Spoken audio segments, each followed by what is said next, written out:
Hi, Christmas celebration start ஆகிடுச்சு. அதனால first நான் ஒரு க்ரீமி டெலிஷியஸான கேக் பண்ணியிருக்கேன். அது என்னன்னா இதுதான். இந்த கேக்கு ரியலி நான் சொன்ன மாதிரி அவுட்புட் ரொம்ப நல்லா வந்திருக்கு. தென் டேஸ்ட் பண்ண போகிறேன். சீரியஸ்லி சூப்பராக வந்திருக்கு. இது எப்படி இருக்குன்னு நீங்கள் பார்த்துட்டு சொல்லுங்கள். அந்த வீடியோக்குள்ளே போகலாம். Come on மக்கள்ஸ், let's start. Our ingredients are walnut ஒரு 200 கிராம் எடுத்து இந்த மாதிரி பொடி பண்ணி வச்சுக்குவோம், க்ரஷ் பண்ணி ஒன்றும் பாதியமாக. அடுத்தது பவுடர் சுகர், அது கிடைக்கல அப்படின்னா நார்மல் சுகரை பொடி பண்ணி வச்சுக்கோங்க, ஒரு 150 கிராம். அடுத்தது அன்சால்டட் பட்டர், அது 150 கிராம். அது கூடவே பேக்கிங் பவுடர் தேவைக்கேற்ப, all purpose powder it's mean maida ஒரு 100 கிராம். இது கூடவே நல்லா பாயில் பண்ணி ஆற வச்ச 750 ml மில்க்கு, அது கூடவே வெனிலா சிரப் அண்ட் 3 எக்கு. நம்ம எடுத்து வச்ச எல்லா இன்க்ரீடியன்ஸும் ரெடியாக இருக்குது. இப்போ 1 by 1 நம்ம மிக்ஸ் பண்ண ஆரம்பிச்சிடுவோம். ஃபஸ்ட்டு பவுடர் சுகர், அது கூடவும் நம்ம எடுத்து வச்ச அந்த ஃபுல் பட்டரும் போட்டுக்கணும். பவுடர் சுகரில் ஒரு 2 ஸ்பூன் எடுத்து கொஞ்சம் தனியாக வச்சுக்கோங்க. முடிஞ்ச அளவுக்கு பட்டரை கொஞ்சம் மெல்ட் பண்ணி போட்டுக்குங்க. இது ரெண்டையும் சேர்த்து நல்லா பிளெண்ட் பண்ணிக்கோங்க. பிளெண்ட் பண்ணும்போது நீங்கள் பார்த்தீங்கன்னா ஒரு நல்லா திக் பேஸ்ட்டாக வரும், நல்லா ப்ளஃபியாகவே இருக்கும். இதுவே அது ரெண்டும் நல்லா பிளெண்ட் ஆன பிறகு இது கூட அடுத்த இன்க்ரீடியன்ஸை முட்டையை ஒன்று ஆட் பண்ணிக்குவோம். அண்ட் ஒன்றா தான் ஆட் பண்ணணும், மொத்தமாக ஆட் பண்ணக்கூடாது, தெரித்து மெஸ்அப் ஆகிடும். ஃபஸ்ட்டு ஒரு முட்டையை ஒடிச்சு ஊற்றி நல்லா பிளெண்ட் பண்ணிக்கிறேன். அது மிக்ஸ் ஆன பிறகு தான் ஒன்றா ஆட் பண்ணணும்.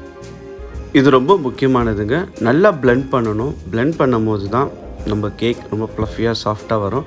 எவ்வளோ முடியுமோ அவ்வளோத்துக்கு அவ்வளோ நம்ம பிளெண்ட் பண்ணணும். இதை ஸ்பூன்லலாம் அடிக்க முடியாது, ஹேண்ட் பிளெண்டர் இருக்கும், அதை வச்சு கொஞ்சம் இது பண்ணுங்கள், கை வலிக்கும். பட் என்ன பண்ணுறது, அப்படி இல்லைன்னா இந்த மாதிரி எலக்ட்ரானிக் பிளெண்டர் வாங்கிக்கோங்க. அதை வச்சு நல்லா பிளெண்ட் பண்ணுங்கள். முட்டையை ஊற்றி பிளெண்ட் பண்ணிட்டு இருக்கும்போது ஒரு நல்ல ஃபோம் ஸ்டேஜில் வரும், ஒரு நுர மாதிரி அப்படியே இருக்கும். அதுதான் பர்ஃபெக்ட் ஸ்டேஜு. நல்ல ஃபோம் ஸ்டேஜ் வரும்போது தான் அதுக்கு அடுத்தது நம்ம மாவை ஆட் பண்ணணும். நீங்களே பார்த்தீங்கன்னா நான் எவ்வளோ நேரம் பண்ணுறேன் பாருங்கள், அவ்வளோ பிளெண்ட் பண்ணணும். பிளெண்ட் பண்ண தான் நம்ம கேக்கும் சாஃப்டாக கிடைக்கும். நான் ஏன் இந்த லூஸு மாதிரி பண்ணிட்டுருக்கேன்னு யோசிக்காதீங்க. பாட்டு போட்டுட்டு என்ஜாய் பண்ணி சமைச்சிட்டு இருந்தேன், அதுதான். இப்போ பாருங்கள், இந்த கேக்கு ஃபைனல் ஸ்டேஜில் எல்லாம் பிளெண்ட் பண்ண பிறகு எப்படி இருக்குது பாருங்கள். நல்லா ஒரு திக் ஃபோம் ஸ்டேஜ் வந்தாச்சு. இந்த ஸ்டேஜில் நம்ம மெயின் இன்க்ரீடியன்ஸான மைதா மாவை ஆட் பண்ணணும். 2 ஸ்பூனாக போட்டு தான் பண்ணணும். முட்டை எப்படி போட்டோமோ அதே மாதிரி தான். மொத்தமாக கொட்டினா பவுடரெல்லாம் வெளியே தெரிச்சிடும். அதனால் கொஞ்சமாக போட்டு பிளெண்ட் பண்ணுங்கள். அப்போ தான் கேக்கு நல்லா ப்ளஃபியாக சாஃப்டாக வரும். பாட்டு கேட்டு என்ஜாய் பண்ணி சமைக்கிறதுல வீடியோ ப்ளே ஆகுதுன்னு நினச்சிட்டு ரெக்கார்ட் பண்ண மறந்துட்டேன். சாரி, அந்த போர்ஷனை காமிக்க முடியல. அதனால் கொஞ்சமாக ஆட் பண்ணி பிளெண்ட் பண்ணுங்கள். அது நல்லா பிளெண்ட் பண்ண பிறகு ஒரு நல்ல ஃபோம் ஸ்டேஜ் வந்துடுச்சு. இந்த ஸ்டேஜில் நம்ம அடுத்ததான baking powder and vanilla essence, இது 2த்தையும் போட்டு நல்லா பிளெண்ட் பண்ணுங்கள். நம்ம எடுத்து வச்ச எல்லா இன்க்ரீடியன்ஸும் போட்டு நல்லா ஒரு சாஃப்ட் க்ரீமி ஃபோம் ஸ்ட்ரக்சர் வந்தாச்சு நம்ம டோ. ஃபைனலாக நம்ம மெயின் இன்க்ரீடியன்ஸான வால்நட் எடுத்துக்குவோம். க்ரஷ் பண்ணி எடுத்து வச்ச வால்நட்டை நம்ம ஆட் பண்ணிக்குவோம். அதில் 1 ஸ்பூன் ஆஃப் மைதா மாவு இல்லாட்டி சுகர் பவுடர் அதை போட்டு நல்லா மிக்ஸ் பண்ணி போடணும். ஏன் அப்படின்னா, ஒருவேளை நம்ம வால்நட் போய் அடியில் தங்கிடுச்சுன்னா நடுவில்லாம் அந்த சூ பண்ணும்போது அந்த வால்நட் இருக்காது. அந்த மாவில் ஃப்ளோட் ஆகிற மாதிரி எல்லா இடத்துலையுமே நிற்கும், போய் நடுவில் தங்கிடாது, எல்லா இடத்துலையுமே ஃப்ளோட் ஆகி நிற்கும். நம்ம நட்ஸை போட்டுட்டு ஃபைனலாக ஒரு பிளெண்ட் பண்ணிவிடுவோம். பிளெண்ட் பண்ணி எடுத்தால் நம்ம டோ ரெடி ஆகிடும். நட்ஸை போட்டு பிளெண்ட் பண்ணும்போது டோ கொஞ்சம் திக்காகிடுச்சு. ஐயோ ஏதோ தப்பு பண்ணிட்டோமே, எல்லா இன்க்ரீடியன்ஸை ஆட் பண்ணிட்டோமே, வேறு என்ன பண்ணுறது அப்படின்னு யோசிக்கும் போது தான் பால் இருக்கிறதே மறந்துட்டேன். So sorry. பட் பால் நடுவில் ஆட் பண்ணக்கூடாது, ஃபைனல் ஸ்டேஜில் தான் ஆட் பண்ணி கொஞ்சம் ஸ்மூத் பிளெண்ட் பண்ணணும். பால் நல்லா கொதிக்க வச்சு ஆற வச்ச வார்ம் மில்க் தான் யூஸ் பண்ணணும். அப்படி தான் நான் எடுத்துருக்கேன்.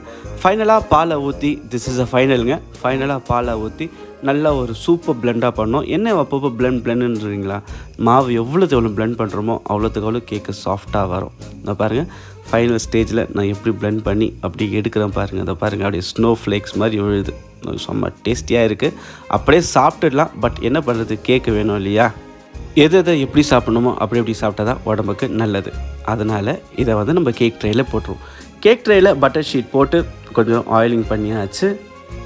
கிரீசிங் சொல்லுவாங்களா, ஓகே வாட் எவர், என்னோடய ஸ்டைலே சொல்லலாம். ஆயிலிங் பண்ணியாச்சு, ட்ரே ஃபுல்லாமே ஸ்ப்ரெட் பண்ணிவிட்டு இப்போது நம்மளோட டோவை எவ்வளோ அழகாக திக்காக எழுது பாருங்கள். நம்மளோட டோவை இப்போ போட்டு டேப் பண்ணியாச்சு. இருக்கிற எல்லா டோவுமே அதில் போட்டு சும்மா சூப்பராக டேப் பண்ணி எடுத்துகிட்டு அண்ட் நம்ம க்ரஷ் பண்ணி வச்சுருந்தோம், கொஞ்சம் எடுத்து வச்சுருந்தோம் இல்லையா, அந்த வாலெட்டை இது மேலே போட்டு கார்னிஷ் பண்ண போகிறோம். இப்போ கார்னிஷ் பண்ணி எடுக்கிறோம் பாருங்கள். நல்லா டேப் பண்ணணும், ஏன்னா நடுவில் இருக்கிற ஏர் பபிள்ஸ் எல்லாமே வெளியே வரும். கொஞ்சம் கிண்டி விட்டுட்டு திருப்பி டேப் பண்ணிக்கோங்க. ஃபைனலாக என்ன பண்ணணும், டேப் பண்ணணும். டேப் டேப் டேப் டேப் பண்ணிங்கன்னா ஒரு ஈக்குவல் லெவல் எல்லாமே வந்துடும். இப்போது அந்த நட்ஸை எடுத்து வச்சுருந்தோம் இல்லையா, அந்த நட்ஸ் எல்லாத்தையும் நல்லா மேலே போட்டு ஸ்பேஸே தெரியாத மாதிரி மேலே போட்டு இது பண்ணுங்கள். அப்போ தான் பார்க்கறதுக்கும் சாப்பிட்றதுக்கும் இன்னும் ரொம்ப நல்லாயிருக்கும். ஏன்னா இது நம்ம வால்நட் கேக்கு, வால்நட்னால் ரொம்ப அதிகமாக இருக்கணும். நம்மளோட டோ பேக்காக ரெடி ஆகியாச்சு. நான் பண்ண போகிறது மைக்ரோவேவ் ஓவனில். அதனால் மைக்ரோவேவ் ஓவனை 180 டிகிரியில் நான் ப்ரீ ஹீட் பண்ணி வச்சுட்டேன். ப்ரீ ஹீட் ஆகி முடித்த உடனே இந்த ஸ்டேஜில் நம்மளோட கேக் ட்ரேவை நான் உள்ளே ப்ளேஸ் பண்ணுறேன் பாருங்கள். ப்ளேஸ் பண்ணிவிட்டு 35 மினிட்ஸ் நான் டைம் செட் பண்ணுறேன். செட் பண்ணி கேக்கும் பேக் ஆகிட்டு இருக்குது.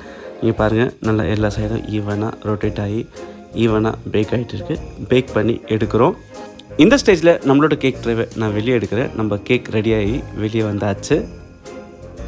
இப்போது நீங்கள் ஒரு ஃபோக் எடுத்துக்கோங்க. ஃபோக் எடுத்து குத்தி பாருங்கள், 2 சைடும் எதுவும் ஒட்டாத வந்ததுன்னா கேக் பர்ஃபெக்டாக ரெடி ஆகிடுச்சு, சூப்பராக ஆகிடுச்சு. இப்போது அந்த ஃபோக்கை வச்சு நான் அங்கங்கே கொஞ்சம் ஹோல்ஸ் போட்டு வச்சுக்கிறேன், குத்தி விடுறேன். குத்தி விட்டுட்டு நம்ம ஆல்ரெடி கொஞ்சம் பால் எடுத்தோம் இல்லையா, அந்த பாலில் ஒரு ஸ்பூன் சுகர் உங்களுக்கு ஆட் பண்ணிக்கோங்க. உங்களுக்கு ஸ்வீட் எவ்வளோ தேவையோ அதுக்கேற்ற மாதிரி 1 ஸ்பூன் போதும், அதுவே ரொம்ப ஸ்வீட்டாக தான் இருக்கும். அந்த பாலை சூப்பராக அந்த சூட்டோட கேக் சூட்டோடவே அதில் ஊற்றி வைக்கணும். நல்லா எல்லா இடமும் ஸ்ப்ரெட் ஆகிற மாதிரி ஊற்றிட்டு நீங்கள் கேக்கை கூல் பண்ண விட்டுடுங்க. ஒரு 5 to 10 மினிட்ஸ் கேக்கு ஆறட்டும். ஆறின பிறகு அதை நம்ம டீமோல்ட் பண்ணிவிடுவோம். இந்த பாருங்கள், இந்த மாதிரி அழகாக டீமோல்ட் பண்ணி எடுத்துக்குங்க. டீமோல்ட் பண்ணும்போது கேக்கு ஆறுனா தான் நம்ம பின்னாடி வச்ச பட்டர் ஷீட்டு அழகாக வரும். ஆறில் சூடாக இருந்ததுன்னா பீஸாக வரும். இந்த பாருங்கள், இந்த மாதிரி இவ்வளோ அழகாக வரும். இப்போ இந்த கேக்கை அழகாக பிளேட்டில் ரெடி பண்ணியாச்சு.